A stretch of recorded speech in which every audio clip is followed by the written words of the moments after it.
Pierre Poilievre slammed Carney for not reaching a trade deal with the Americans in a video posted on X. Here we are, it's almost November, and there's no deal, no win, no elbows, and increasingly, no jobs. Hey, Renee, let's do this as a walk and talk. That looks like it's a cool thing to do these days. Yeah, it was a little Rick Mercer-esque, wasn't it? Oh my God, Scott. You're so funny. I mean it, truly. Your level of stupidity combined with your IQ, which is similar to that of a soybean, makes for some of the best comedy in Canada. My followers love you too, bro. They love shitting all over you because your mouth is like a latrine that spews continuous scat like you just ate bad Indian food, which is pretty much all Canadians have left to eat these days anyway. So today we're gonna look at this special specimen, Scott Reid. CTV News, the second biggest leftist propaganda machine in our communist country, is openly mocking conservatives now. Yeah, that's where we're at. The people who believe that men can have vaginas and that elbows up is a tough slogan are the ones laughing at people. Anyway, check out the absolute absurdity in these interviews. Make sure you leave a like on the video to help boost me in the algorithm. Comment your thoughts below. Do you think Scott Reid has pinup posters of Carney in his room? Hours before Trump's tariff announcement, conservative leader Pierre Poilievre slammed Carney for not reaching a trade deal with the Americans in a video posted on X. No place better symbolizes the Canada-U.S. tug-of-war for auto jobs than the river separating Detroit from Windsor. A tug-of-war that has intensified as President Trump has made clear he wants our auto sector and our auto jobs.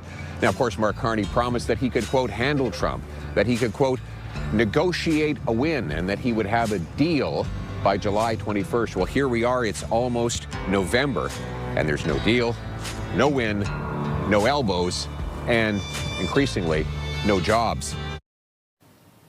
And with me now is Scott Reid, CTV News political commentator. Good morning, Scott. Hey, Renee, let's do this as a walk and talk. That looks like it's a cool thing to do these days.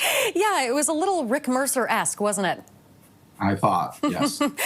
All right, Scott, given this latest escalation in the trade war with Donald Trump, what should Canada's next move be to restore trade talks?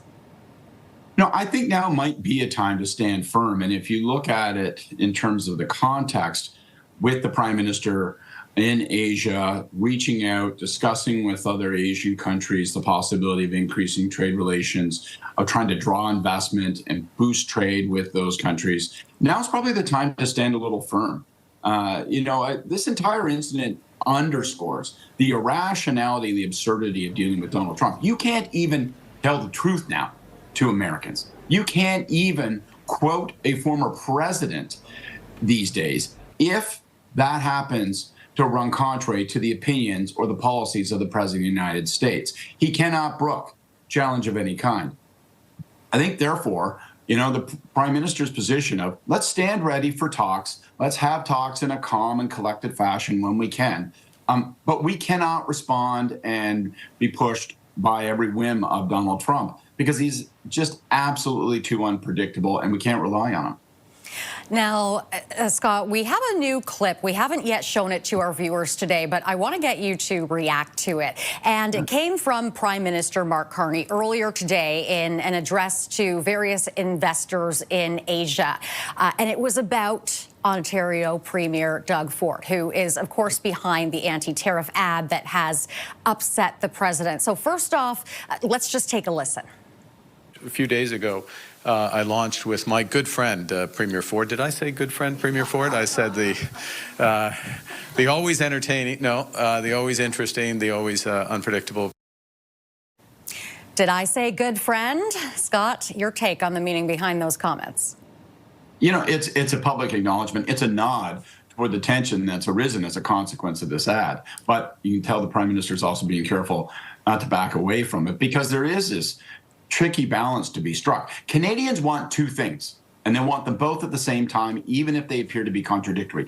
They want their leaders, the Prime Minister, the federal cabinet, premiers, business leaders, they want them to secure some kind of predictability, some kind of reliability in terms of trade relations with the United States because they know our jobs, our industry, and our well-being depend on it. But at the same time, they want our leaders, all those very same leaders, to stand up to Donald Trump, to push back on his bullying and his belligerence.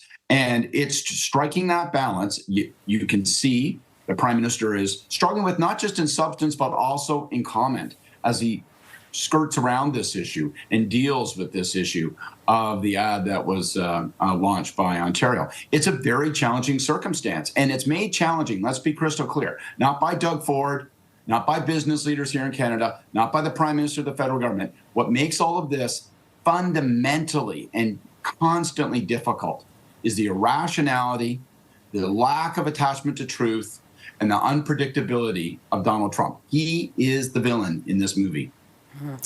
Now, meanwhile, Carney, Trump, and other world leaders are attending the ASEAN summit, where Carney emphasized that Canada wants to be viewed as a reliable partner who honors their commitments. Is there a strong enough case to support this? Well, I think there is. There was a commentator in an earlier piece you ran that, spoke to the sort of three-dimensional chess, though, that's having to happen here.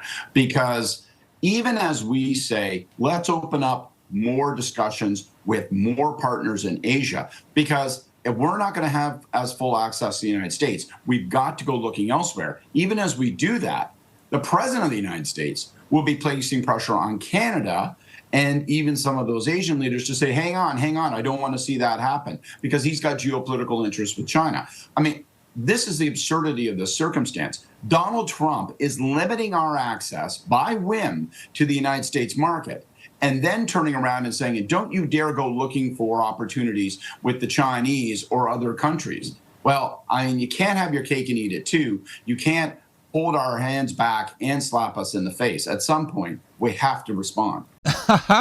Something tells me that you would love to have your hands tied while taking slaps, but not in the face. And only if a liberal can do it. It's so interesting to me that Scott Reid holds such a firm stance against misinformation and deliberate blurring of the lines in people's words, but then he claims that Ronald Reagan's speech was 100% the truth, and that Americans deserve to hear it. Let's look at the facts, Scotty boy. Since you're on mainstream media trumpeting lies, I'll do 100 times the job that CTV fails to do, and I'm nowhere close to being a multi-billion-dollar organization. So, did Ronald Reagan hate tariffs? Was he against them? Well, why do many consider Reagan's presidency some of the greatest years in American history? Is it because he was such a progressive that he appealed to everyone? Well, he revived America, brought an end to the Cold War, cut taxes, and was well respected globally. Sound familiar? How did he do that, you might ask?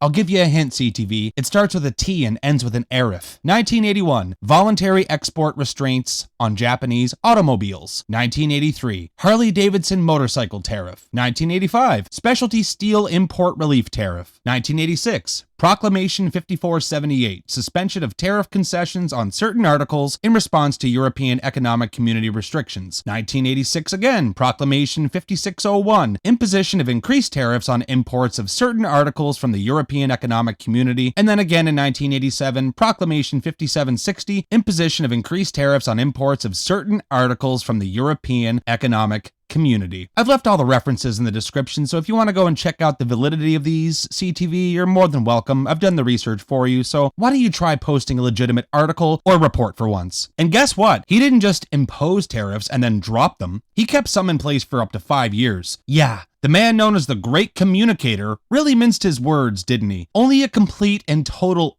imbecile would misinterpret Reagan's actions. So there you go. Now, Scott thinks that this is a huge win, a slap in the face and being tough on Trump, when really, it's nothing close to that. This was a shady, backhanded stab in the back, not to Donald Trump, but to the entire Republican Party in the US and all of their supporters. Now let's take a look at this next interview on Vaggie Capellos. A little bit of whiplash over the end of the week there.